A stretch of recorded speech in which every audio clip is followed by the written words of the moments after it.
ओम त्र्यंबकं यजामहे सुगंधिं पुष्टिवर्धनम् उर्वारुकमेव बंधनान् मृत्योर्मुक्षीयमामृतात्। ओम नमस्ते जी। तुरीयावस्था में चेतना, ट्रांसकेंडेंटल और सुप्रा कॉन्शियस स्टेट। परंतु उक्त तीनों अवस्थाओं के अतिरिक्त पिंड चेतना का एक चौथा भी रूप है। जागृतावस्था में पिंड चेतना मूल स्थूल शरीर की अपनी ज्ञानेन्द्रियों तथा कर्मेंद्रियों द्वारा संसार के विषयों में एकात्म एक जान हो रही होती है। द्वितीय अवस्था में, जिसे हमने स्वप्नावस्था कहा, वह इंद्रियों से कुछ कुछ जुदा होने लगती है, अपने स्वरूप की तरफ चल पड़ती है, सूक्ष्म शरीर तक पहुंच जाती है। तृतीय अवस्था में, जिसे हमने सुषुप्तावस्था कहा, वह सूक्ष्म शरीर से भी अपने को जुदा अनुभव करने लगती है, चेतन स्वरूप में आ जाती है, जिसको जाग उठने पर वह अनुभव करके कहती है, बड़ा आनंद आया। ये तीनों अवस्थाएं सभी लोग अनजाने हर रोज सोने के माध्यम से अनुभव करते हैं। इन अनुभवों का यह परिणाम है कि हम अनजाने भी जान जाते हैं कि चेतना स्थूल शरीर से अलग है, सूक्ष्म शरीर से अलग है। इन सबसे अलग होकर इसका अपना स्वस्वरूप है। परंतु यह सब ज्ञान तो अनजाने में होता है, सोने के माध्यम से होता है। जब यह ज्ञान होने से माध्यम से ना होकर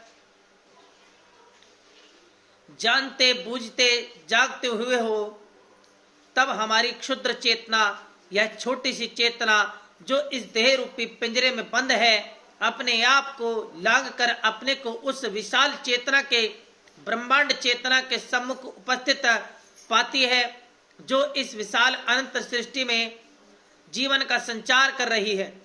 एक तरफ यह अल्प चेतना, जिसने अपने को शरीर के बंधनों से पृथक अनुभव कर लिया, यह जान लिया कि वह आंख नहीं है, कान नहीं है, नाक नहीं है, जीवा नहीं है, त्वचा नहीं है, हाथ नहीं, पांव नहीं, यह शरीर बिल्कुल नहीं, शरीर से अलग है। दूसरी तरफ वह विशाल अनंत चेतना जो सृष्टि के अणु अणु में व्याप्त है, सूर्य चंद्र तारे, आसमान में नदी नाले, जंगल पहाड़, समुद्र में, सृष्टि के कोने कोने में मौजूद है। जब वह अल्प चेतना उस महती चेतना के संपर्क में आती है, तब पिंड चेतना का तुरीय रूप प्रकट हो जाता है। तब पिंड चेतना अपने को असीम विशाल ब्रह्मांड चेतना के सानिध्य में पाकर अपूर्व आनंद में डूब जाती है। पहले वह संसार के क्षुद्र विषयों में अपने को एक जान अनुभव करती है। अब इन विषयों से छूट जाने तथा अनंत चेतना के संसर्ग में आने पर उस चेतना के साथ अपने को एक जान सा अनुभव करने लगती है। अपने आप को इस प्रकार लांग जाने का नाम ही ध्यान है। ध्यान में यह क्षुद्र चेतना तुरीयावस्था में पहुंच जाती है।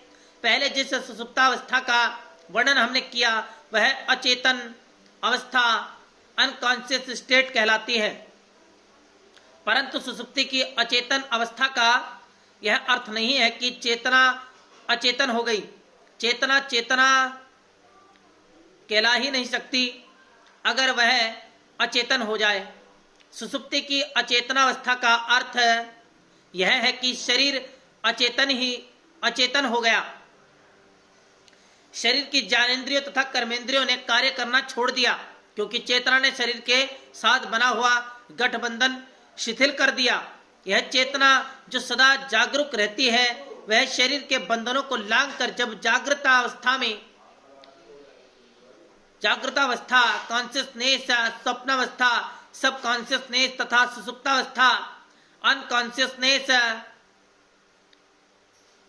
को परे छोड़कर, शरीर के बंधनों से छूटकर इनके परे की तुरीयावस्था, सुपर कॉन्शियस और ट्रांसकेंडेंटल स्टेट में पहुंच जाती है।